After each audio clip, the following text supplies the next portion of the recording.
We're here with Jamie Fader at one of Denver's most acclaimed dining destinations, Lola, located downtown in the Highlands, off of 16th and Boulder. Jamie, I know that you've won 5280's Chef of the Year. You're chef and owner. Why don't you tell us a little bit about the business? Well, Lola is coastal Mexican, and so by that, what I always wanted to do was replicate a lot of the beach places that I fell in love with in Mexico. Baja, Puerto Vallarta on the Pacific coast, the Yucatan Peninsula, Veracruz, all very important to me, as well as tequila. So we have the third largest tequila collection in the continental United States, as well as serving a lot of fresh fish. We have our main dining room. We also have the Lola, to where you can book for private parties. We have a separate bar down there where we focus a little more on the mixology side of life, a little more of the experimental cocktails, the culinary approach to drinks. Food and Wine magazine voted you one of the best places to try different tequilas, correct? Yes, yep. What we do is, for us, tequila is not just like baseball cards. So we're not just trying to collect tequilas. What we're trying to do is really create a list that embodies the spirit of tequila. And so no mixtos, only 100% pure blue agave tequilas. We have everything silvers and reposados and yejos. We have super añejos. We have sotals and mezcals, which are still in the agave family but not considered tequila. So for us, it's about pairing the food and the experience with tequila, the right beverage, the right meal, the right server.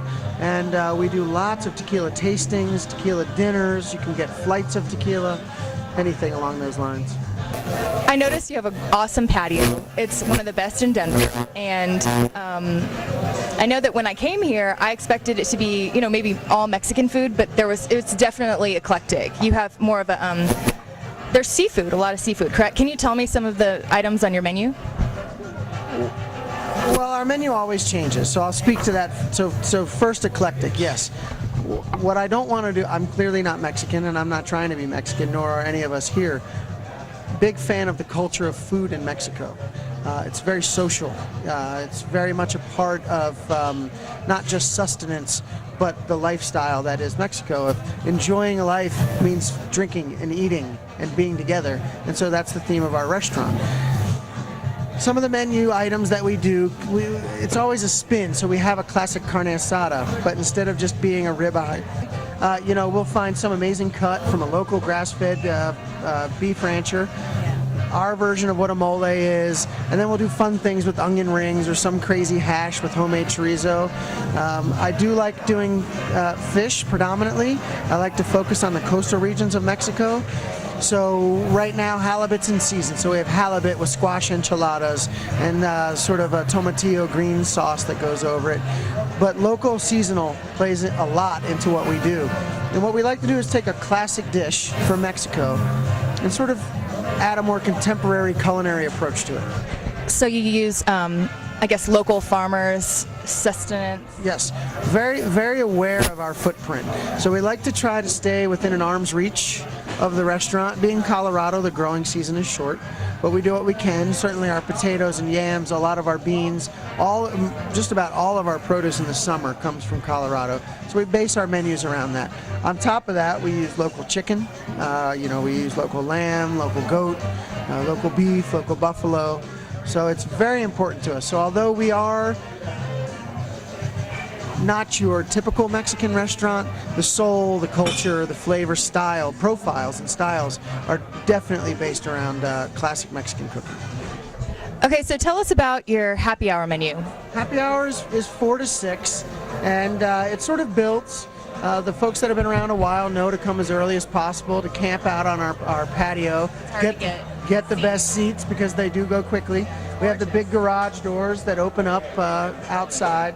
Yeah. But we do tacos, so we do fish tacos, we have beef barbacoa, we have a pork al pastor, we have a whole specialty drink list, things like cranberry mint fizz, cucumber lemonade. We specialize in doing Q-Coin, which is a coin-style margarita made with cucumber. So it's cucumber and fresh lime juice and things like that. We have an ají crudo, which is a raw tuna dish, very fresh, a little bit spicy, great in the summer months. We have sweet potato yuca bocadillos, which are little sweet potato fritters. A shrimp ceviche that I will put out there that I think is one of the finest ceviches out there.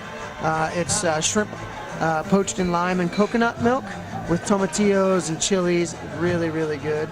And then $2 tecates. we are known for our $2 cans of beer. We sell probably more Tecate than most restaurants in the country combined. Wow. When the truck pulls up, it unloads itself into our basement. Yeah. Yep. So what sets you apart from other, I guess, restaurants around town, downtown locations? Because there are a lot of places to eat and competition. What makes you special? I have to be honest, and I wish I could say it was the food, although I'm very proud of what we do, but it's the service. We ask any server that works here. It's 3 weeks before they get to be on the floor talking to guests.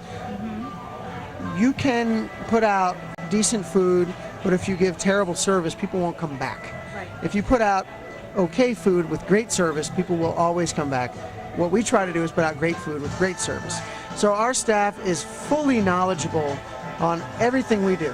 We believe in no server should have contact with the guest without possessing an intimate knowledge of the product they're serving. So every tequila they can talk about up there, where it comes from, how long it's been aged, is it estate-grown agave, is it co-op grown agave, same with all the ingredients that we use in the kitchen.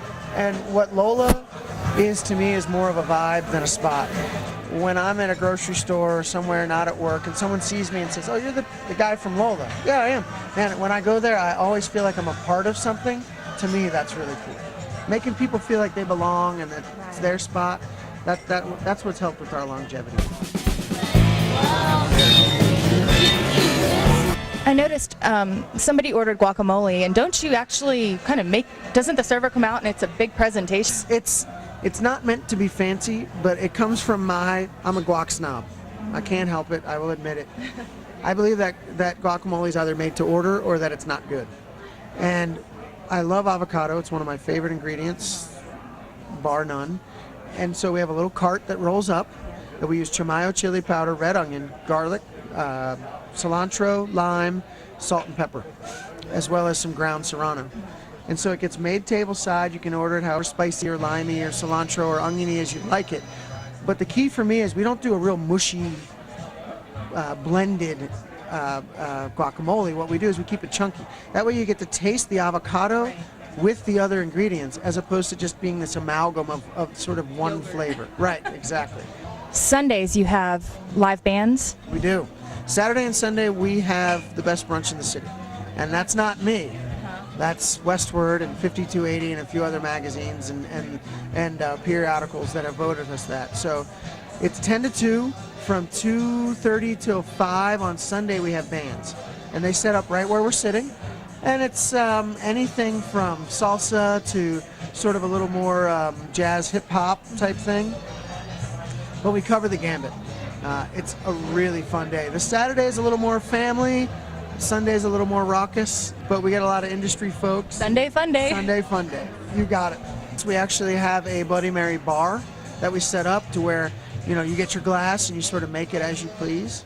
But we are also known for our micheladas, which are, sort of like a red beer with tequila. Oh, yes. Ultimately, what I saw in Denver that I loved was it's a burgeoning food scene. And at the time that I came out here, it was still very much pioneering. There are a lot of folks doing some really cool things.